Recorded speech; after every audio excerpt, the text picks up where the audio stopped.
अदिति चौहान जी ma'am, आपका parcel. भैया नहीं चाहिए please. Ma'am ma'am ma'am ma'am, अगर आपको नहीं चाहिए तो आपने जहाँ से ऑर्डर किया है वहां से आप रिटर्न रिक्वेस्ट डाल दीजिए, वापस हो जाएगा। पर यहाँ तो आपको लेना पड़ेगा। ठीक है दीजिए। मैम हाँ एक गिलास पानी मिलेगा? भैया आप कहीं और पी लो पानी please. Ma'am ma'am ma'am ma'am बहुत जोरों की प्यास लगी है। ठीक है लाती हूँ।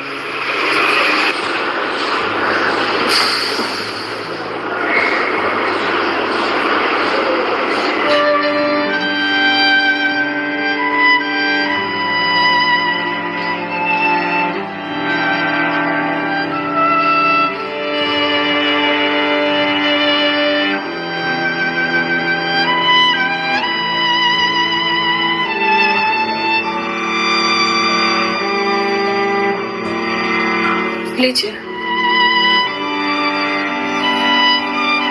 लीजिए भैया, देख क्या रहे हैं?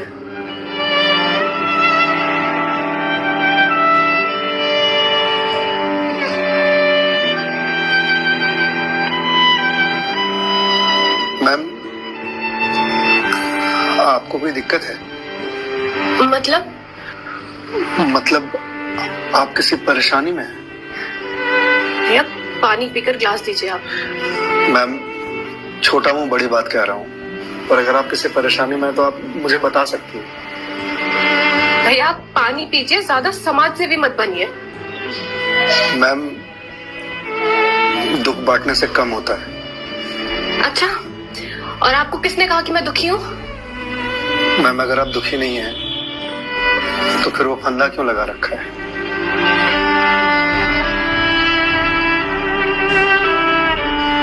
मैम मैंने सुना है खुशियां बांटने से बढ़ती हैं और दुख बांटने से कम होता है।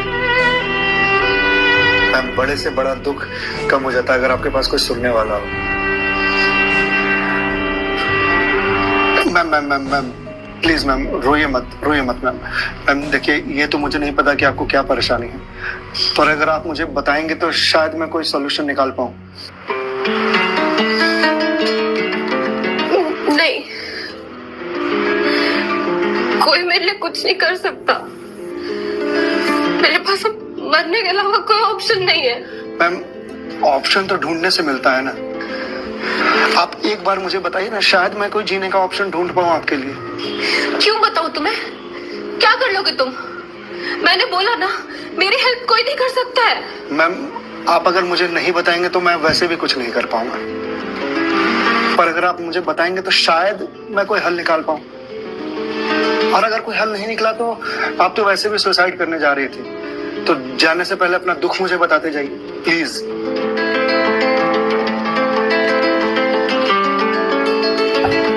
Please ma'am.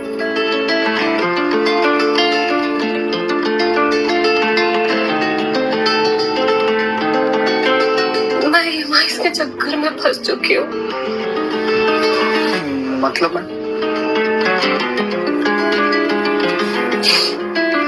कुछ साल पहले एक कोर्स के लिए मैंने लोन लिया था, फिर उसके कुछ वक्त के बाद एक और लोन, और ये लोन का सिलसिला यूं ही चलता गया। इस महंगाई के जमाने में पैसे की जरूरत तो हर किसी को पड़ती है, मुझे भी थी। मैंने प्राइवेट कंपनी से भी लोन लिए, ज्यादा ब्याज पर, और अब मैं उन्हें चुका नहीं पा रही हूँ। क्यों मैम, आपके पास जॉब तो होगी ना? जॉब थी,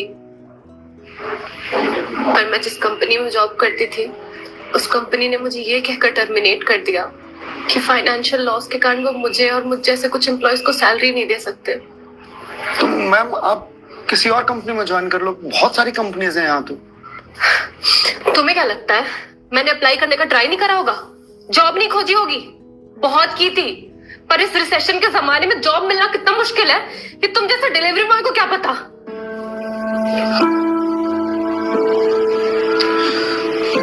मैम सॉरी मैम, शायद आप सही कह रही हैं, मुझे इस बारे में कोई जानकारी नहीं। जॉब जाने के बाद मेरे से चीजें हैंडल नहीं हो रही हैं। बैंक से रोज कॉल्स आते ईएमआईज़ भरने के लिए, और प्राइवेट कंपनी वाले फोन कर करके धमकियां दे रहे हैं। मैं इस लोन के जंजाल में फंसती चली जा रही हूँ, और अब मेरे पास सुसाइड के अलावा कोई और ऑप्शन नहीं है। मैम ऑप्शन क्यों नहीं है? आप ये बात अपने घर में बता सकती हैं, अपने पापा को बता सकती हैं। नहीं, मैं ये बात अपने पापा को नहीं बता सकती। क्यों मैम? मेरे पापा रिटायर हो चुके हैं, उनके ऊपर पहले से घर की बहुत रिस्पॉन्सिबिलिटीज है। वो मेरी शादी के लिए पैसे भी जोड़ रहे हैं। मैं उनसे किस मुंह से पैसे मांगू?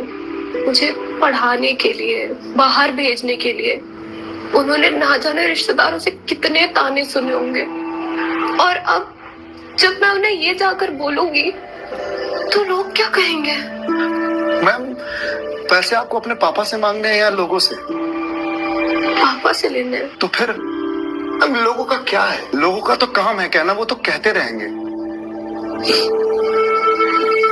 और मैं किस मुंह से जाके अपने पापा को ये बोलूं? किस मुंह से मांगू पैसे उनसे? जिस उम्र में मुझे उनका बोझ उतारना चाहिए, सहारा बनना चाहिए, उस उम्र में मैं उन पे ही बोझ बनूं?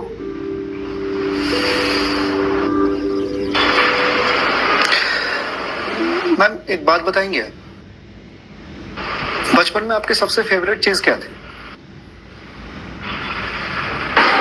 बचपन में मुझे साइकिल का बहुत शौक था। तो मैम आपको साइकिल किस एज में मिली थी? यही कोई 8 साल की होंगी मैं। तो साइकिल तुरंत मिल गई थी आपको? नहीं, पापा तो मान ही नहीं रहे थे। बोल रहे थे गिर जाएगी, चोट लगा लेगी। तो फिर कैसे साइकिल मिली? बहुत जिद की थी मैंने, बहुत। खाना पीना सब छोड़ दिया था। तो मैम साइकिल के लिए जो जिद किया आपने, तो शर्म आई होगी आपको? तो मुझे मुझे क्यों शर्म आएगी? पापा है वो मेरे, उनसे जिद नहीं करूंगी तो किससे जिद करूंगी? तो मैम जब बचपन में साइकिल के लिए जिद करने में शर्म नहीं आई तो अब क्यों आ रही है? मैम अभी आपने कहा कि आपके पापा आपकी शादी के लिए पैसे जोड़ रहे हैं और आप तो यहाँ सुसाइड कर रही हो, तो वो उन पैसों का क्या करेंगे? या उन्हें ये जानकर बहुत खुशी होगी कि उनकी बेटी ने शादी का बोझ हल्का कर दिया उनके सिर पर से। मैम आपको मालूम है हमारे जनरेशन की दिक्कत यही है कि हम अपने आप को इतना बड़ा समझ लेते हैं कि हम अपने पेरेंट्स से ही अपनी बात छुपाने लगते हैं। कभी ये कहकर कि पापा मम्मी नहीं समझेंगे, या कभी ये कहकर कि मैं उन्हें परेशान नहीं करना चाहती, या कभी ये कहकर कि हम दोनों की सोच नहीं मिलती है। एक बार आप अपनी दिक्कत अगर अपने पेरेंट्स से शेयर कीजिएगा ना, तो आपको जीवन में फिर कभी सुसाइड करने की जरूरत नहीं पड़ेगी, या मेरे जैसे किसी अनजान से अपनी बात शेयर करने की जरूरत नहीं पड़ेगी।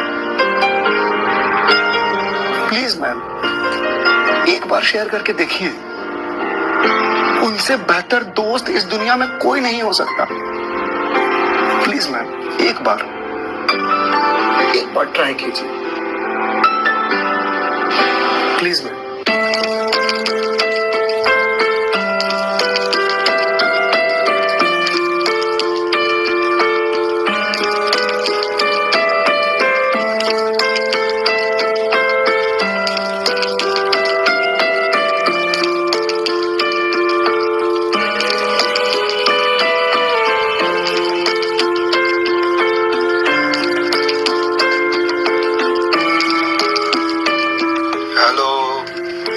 हेलो पापा।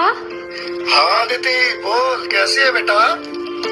पापा मुझे आपसे कुछ बात करनी है। हाँ बोल ना बेटा। पापा मैं क्या हुआ बेटा? पापा मैं बहुत परेशान हूँ। हाँ तो मुझे बता ना, किस लिए परेशान है? अदिति बेटा रो क्यों रही है, बता ना क्या बात है? पापा वो मैंने बैंक से लोन ले रखा था ना,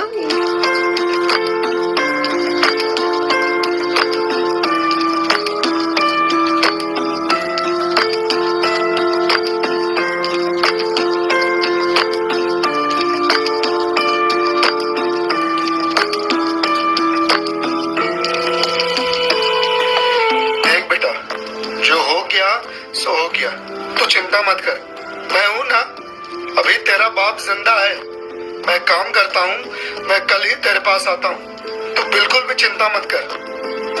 पापा आप प्लीज आ जाइए। देखा मैं, आपके पापा आपके एक फोन पर यहाँ आने को तैयार हो गए और आप इतने दिनों से अकेले सफर कर रहे थे। मैम, मम्मी पापा से बढ़िया दोस्त कोई हो ही नहीं सकता। आप एक बार उन्हें दोस्त बना करके तो देखिए। आप सही कह रहे हैं भैया, मम्मी पापा से अच्छा दोस्त कोई नहीं हो सकता है। Thank you. It's okay ma'am, ये लीजिए क्लास। वंस अगेन भैया, thank you so much. It's okay ma'am, bye. Ma'am ji मेरे पास आपके लिए कुछ है, यही रुकिएगा, मैं थोड़ी देर में आता हूँ। मैम।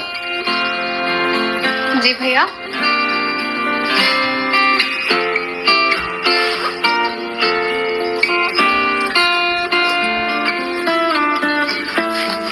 मैम ये आपके लिए। भगवत गीता? जी मैम। मैम 2020 का साल मेरे लिए बहुत बुरा था।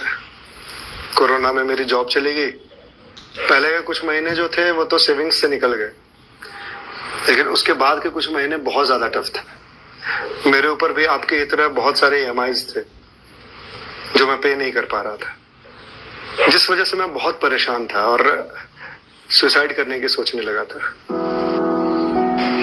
और एक दिन तो सुसाइड करने निकल भी गया था, लेकिन पापा ने मुझे पकड़ लिया।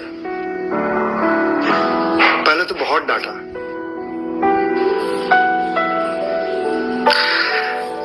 फिर उसके बाद सीने से लगा करके कहा कि तू चिंता क्यों करता है, मैं हूं ना। उन्होंने ही मेरे सारे बिल्स पे किए। और उसके बाद ये भगवत गीता दिया मुझे और बोला बेटा जीवन में जब भी कोई परेशानी आए, किसी चीज का हल ना मिले तो ये पढ़ लेना, इसमें जीवन की सारी परेशानियों का हल तुझे मिल जाएगा। और मैम वो दिन है और आज का दिन है। आज जिस कंपनी से मैं आपको डिलीवरी करने के लिए आया हूँ वो मेरी ही कंपनी है। आपकी अपनी कंपनी है? जी मैम। कोरोना के बाद मैंने अपना स्टार्टअप शुरू कर दिया था जॉब जाने के बाद, क्योंकि जॉब मिल ही नहीं रही थी। तो अगर आपकी कंपनी है तो फिर ये डिलीवरीज आप क्यों कर रहे हैं?